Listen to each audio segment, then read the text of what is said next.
All right, and welcome to the math video today. We're going to go a little bit different. I'm not in my gym, I'm in my living room because today was a little bit more complicated than I could do on a whiteboard. So I'm trying out a new technology called Jamboards from Google.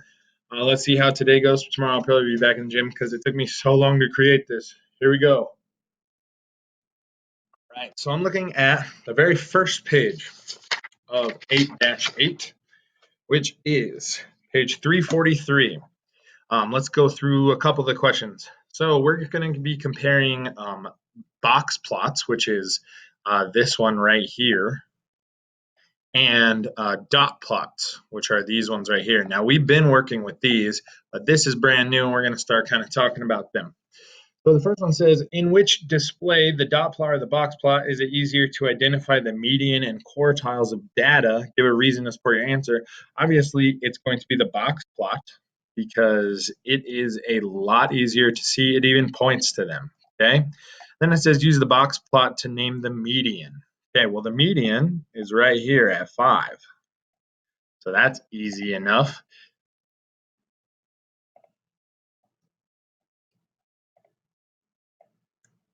So the answer to that one is 5. In the which display, the dot plot or the box plot, is it easier to identify the range? Well, once again, range is a lot easier here because you can see that it goes all the way from 1 to 9. Now, I guess you could say it's easier, also just as easy here because it goes from 1 to 9, but that's all good.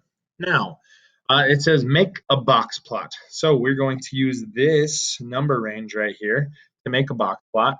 And we were originally going to use this data. So what I did is I took this data right here and I put it up into order from least to greatest in just statistical data order, okay? And we're going to have to figure out where everything is. So here's how you would do it. You ready? The first thing that you are going to do is you're going to put your dot, your very first dot, which is your minimum value, okay, over the smallest number. Now the smallest number here is 23. I'm going to put a dot over the 23. And then I'm also going to put another dot over my biggest number, my maximum value, which is 29. So now I have a dot over the 23 and a dot over the 29. Easy enough. Then we're going to need to find the median and the quartiles, which is what we did last week. If you don't remember how, let's figure it out. Let's start with finding the median because that's the easiest thing to find.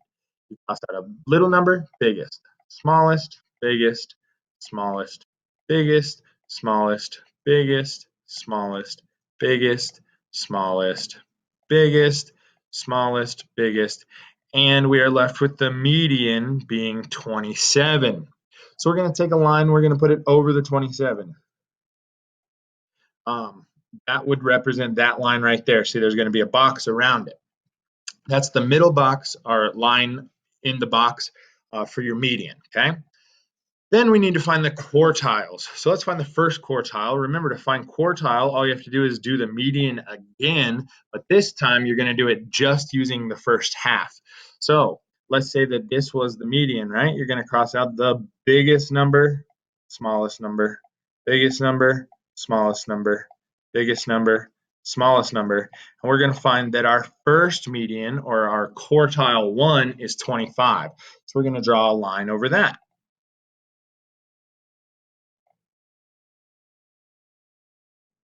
And now we can connect that first part of the box right there. There's going to be another box over here, but we have to find the second quartile or the third quartile to figure that out. So let's find that out. You go biggest, smallest, biggest, smallest, biggest, smallest, and it is 28. So we're going to draw another box right here. And then we're going to connect all the lines. Now, if I was going to draw it all in one color, I would put a dot here, a dot here. So 2 dots, one on the smallest number, one on the biggest number. Draw lines to my boxes. My box is going to be the first quartile to the third quartile with a line in the middle showing my median. And then connect the dot. There we go. That is my box plot for that page. Here we go. Moving on. Next page. This is page 344. And we are going to be interpreting box plots. So There are two different box plots here, September and October. September, October. And they are showing the number of students in the class that wore shorts during that time. So here we go. We're looking at Anthony, who wears shorts all the time. Use the box plot to do exercises 5 and 6. How do the median and quartiles for September compare to the median and quartiles for October? So here we go. Ready? What's the median in September? Well, the median in September is 5. What's the median in October? 3. So what could you say? The median in September is higher than the median in October. And says, what are the quartiles? Well, the first quartile here in September is 4. The first one here is 1. We could say that it was higher in September than it was October. Let's see if that's true for quartile 3. Quartile 3 was at 8. Quartile 3 was 4 in October. Once again, higher. So you can say that everything in September was higher than in October. That's 5. Okay, moving on to 6. What does your answer for exercise 5 suggest about September and October temperatures? Well, if we're talking about shorts, we can say that more people wore shorts in September and less people in October. So it must have been colder in October. Easy enough. All right, here we go. Now we are going to go on to number 7. It says use these data points to answer these questions.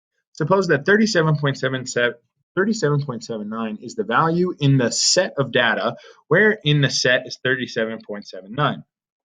Well, it's higher than the first quartile, it's higher than the median, and it's lower than the third quartile, so it's between the median and the third quartile. I know that because 37.79 is greater than 16 but less than 44. Easy enough. Now it says, how does the range from the median to the quartile 1 compare to the range from the median to the quartile 2?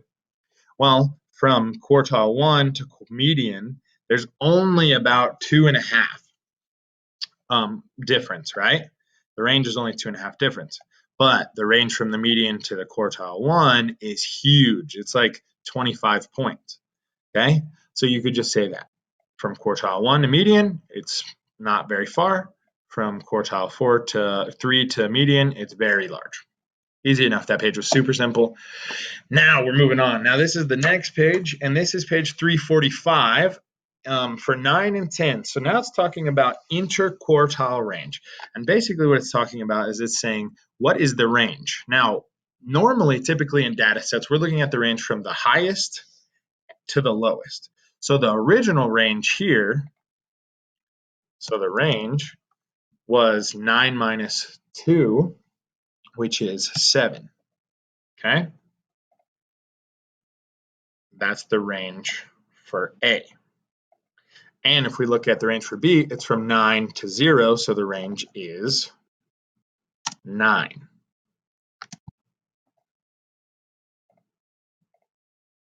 Okay? I hate when it moves it down to the next line. Okay, so range here was 7, range here was 9, but that's not what it's asking for. It's asking for the interquartile range. What that means is not from here to here. It's just asking inside of this box. So that's very simple. All we have to do now is say, okay, the biggest number is 7. In the biggest quartile, 7, and then we subtract it from the smallest quartile, which is 3, and 7 minus 3 is equal to 4. So the interquartile range, or the IQR, man, it's hard to write on a computer, is equal to 4. So let's go ahead and take a look over here. Is it talking about the 0 and the 9? No, it is not talking about the 0 and the 9. It's talking about just the box, which is 1.5 to 7.5. So how would you do that? Easy enough. You would go 7.5 minus 1.5, and that is equal to 6. So the interquartile range here is 6. Okay, so that is how you find interquartile range inside of boxes. Remember, the interquartile range is in here. It's inside of these boxes, okay? Boom. That's the IQR. And then at the bottom of that page, it says, suppose a score of 90 or more was given for the grade of A. Which class earned more A's? And it's just showing you data points. So which one has a median closer to A? Since they're both 87, they have the same amount, but it says quartile 3 and quartile 3. Quartile 3 in the morning class has 89, and quartile 3 in the afternoon class has 95. So which one has more 90s? Which one has more A's? Probably the afternoon class, because the morning class doesn't even have any. Or if it does, it only has a few. So the afternoon class has more because it has something bigger than 90 in the quartile. That's easy enough. Good luck with that puzzle, Penguin. I will see you guys a little bit later. Adios.